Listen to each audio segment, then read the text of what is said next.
Le chef de la junte militaire au Tchad a promis samedi des actions concrètes en faveur des groupes politico-militaires lors de l'installation du comité technique spécial relatif à leur participation au dialogue national inclusif, devant conduire aux premières élections depuis la mort d'Idriss Déby Itno. Notre bonne foi sera traduite par des actions concrètes qui seront prises en matière d'amnistie, de libération des prisonniers de guerre, de restitution des biens et de réinsertion socio-professionnelle suivant un calendrier précis à définir, a assuré Mahama Idriss Déby Itno, président du Conseil militaire de transition, CMT. Le dialogue national inclusif doit se tenir en novembre et décembre et vise selon le gouvernement à rassembler tous les Tchadiens pour former un pays apaisé. Un comité d'organisation du dialogue national inclusif a été nommé la semaine dernière, avec notamment pour vice-président Saleh Kebzabo, principal opposant au régime de l'ex-président tchadien. Parallèlement, un autre comité de 28 membres, spécialement en charge du dialogue avec les groupes armés, a été nommé mardi avec à sa tête l'ancien président Goukouni Vedeye. Plusieurs proches du nouveau chef de l'État et généraux influents de l'armée tchadienne font aussi partie du comité.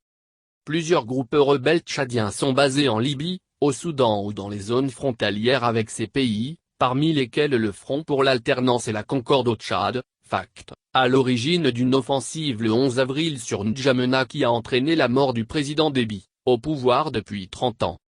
Il est temps que nous cessions d'entendre les bruits de bottes et que nous nous engagions résolument à résoudre nos problèmes par le dialogue, a déclaré Mahama Idriss Déby, fils du défunt président.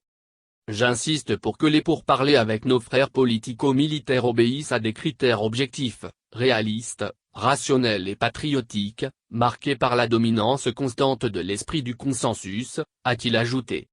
La réussite de ces négociations implique l'accompagnement de nos partenaires dans toutes les phases du processus du dialogue devant aboutir au désarmement, à la démobilisation et à la réintégration, a poursuivi le chef de l'État.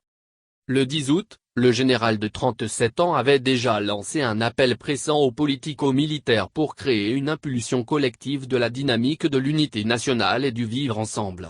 Le gouvernement avait ensuite précisé que cette invitation concernait tous les groupes armés sans exception. Certains groupes rebelles comme l'Union des forces pour la démocratie et le développement, UFDD, du général Mahama Nouri se sont déjà dit prêts à participer au dialogue.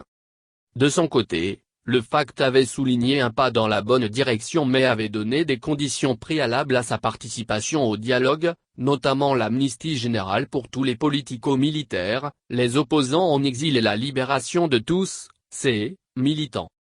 À l'annonce de la mort du président Déby, son fils s'est arrogé les titres de président de la République et de chef suprême des armées. Il a promis des élections libres et démocratiques au terme d'une période de transition de 18 mois renouvelable, mais sans exclure une prolongation de la transition. Le CMT a dissous le Parlement et le gouvernement et abrogé la Constitution.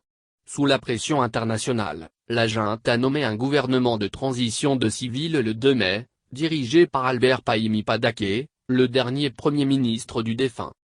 L'histoire du Tchad indépendant est ponctuée d'épisodes de rébellions armées venues du nord, de la Libye ou du Soudan voisin.